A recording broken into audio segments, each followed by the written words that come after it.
So I'm here with Wes Platt, who's showing Knee Deep, which is, how would you categorize Knee Deep yourself? It's a point-and-click adventure, sort of a Telltale meets Kentucky Route Zero, but it's a theatrical presentation done within an adventure game format. And it's very narrative-driven, like it's all about the story. Right.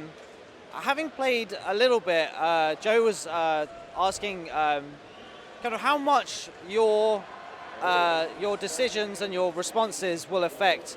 Is it the Telltale kind of putting the weight on what the decisions mean in the moment, but maybe controlling the overall narrative, or does it branch off a lot? Right. Well, it's a small team of 8 people working on the game, and only one of us is a writer at this point. And so you don't have a whole lot of endings. There will be a few different endings by the end of Act 3, but they're all going to be physically similar. We're not going to have a whole bunch of different art assets or things like that. The text may change, the voiceover may change, but it's going to be pretty much the same style of ending. But I think where you're going to find most of that that change and that effect is going to be in how other characters respond to you as a character. So, you'll have opportunities to post news stories that are either cautious, edgy, or inflammatory, and you're going to get almost immediate feedback sometimes where people read your stuff on the blog and say, "Why were you such a jerk to me?" Or the people you wrote about may say, "You were nice to me." Your editor, meanwhile, is saying things like in Act 2, "I had to stick my finger in a power outlet to wake up." So that's a core part of the game, is you are publishing your experiences as well.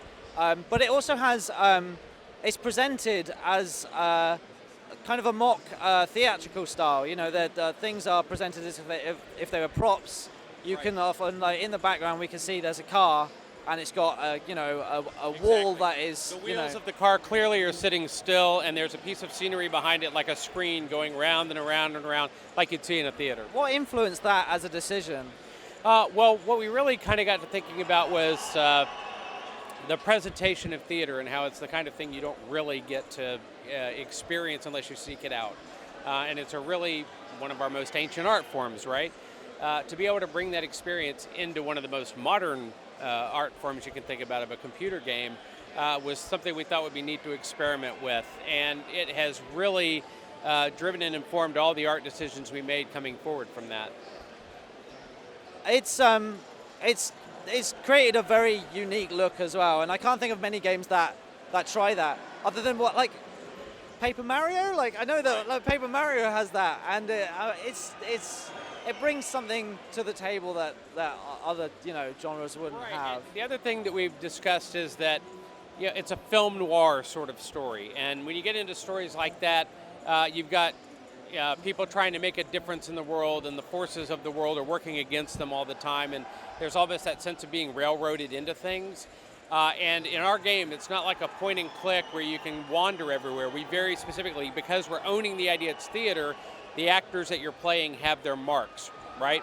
So you are very much being pushed through a narrative, and there is that sense of impending doom, like what's going to happen next when I talk to this other person. But you have to follow that route because you're an actor in this play, and that's the route set for you. I think that's thematically that's quite pleasant. I wanted to ask about the decision to separate it into 3 acts. Obviously, with Act 2, you were telling me before, you've added stuff and changed the game a little bit. You've added voice to the protagonists themselves and the cast, whereas Act 1 didn't have that, and that was a direct response from fans, right? Fans and critics. We had a lot of great reviews and responses from people who said they loved the visuals, they loved the story, thought the characters were fun, but they were having trouble keeping track of all the other people they met, and they really wanted to try to connect more with the main characters, and voiceover would have helped them with that. Our feeling was, well, first of all, we didn't know if we had the budget for it. We also played with the idea that you can use your own imagination to put these voices in your head. But because we set it in a theater, I think we set up that expectation that if you're hearing ambient sound effects like footsteps on the boards, and you're hearing set pieces moving, and you're hearing people coughing in the background, you really want to hear those actors talking, right? So We found a way. So Act 2 is going to have voiceover, and when it launches in November on Steam, retroactively there'll be a patch that goes on to Act 1, and it will have voiceover too. So in theory, that's going to be a great time for newcomers to pick up the game because it's going to have that revamp, and obviously people that have already put in are going to be pleased to see that their criticisms have been addressed. Do you think you'll be doing that again with Act 3? Well, Act 3 will definitely have voiceover, but it's going to have it going in. Right now we're doing a whole lot of, sort of that Wile E. Coyote foot spinning thing, because we're like, okay, we're putting voiceover together for Acts 1 and 2. It's a big thing to get done by November. Colin and I were talking about it the other day. It's like when we get back to work, it's not going to be a whole lot of, let's recover from EGX. It's going to be like, no, we're going to cut up sound clips. Because it's such a vacation here, He's just chilling out all day on the show floor. My Fitbit is loving me this week. But yeah, it's definitely something that we want to have in there. As for whether it's good to wait until November, it is if you want to wait for that. But if you get it on Steam now, it's $10 for Act 1. The acts are just going to be put on as patches when they come out. If you wait until Act 2 does launch, it goes up to $15, I think. So as each act comes out, the price goes up. Getting it now is good. Get it now as an early adopter. You get all 3 acts free. If you want to play it without the voice acting, you can, or you can hang on to it like so many people do when they buy a Steam game and play it when Act 2 comes out and the voiceover gets added. Yeah, I'm planning on playing through about 200 or so games that I picked up with that in mind. Mm-hmm. So if our viewers want to know anything more about the game, where can they find that out?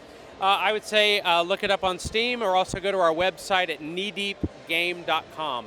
Brilliant. Thank you very much for talking to us, Wes. And I look forward to seeing Act 2. All right, thanks.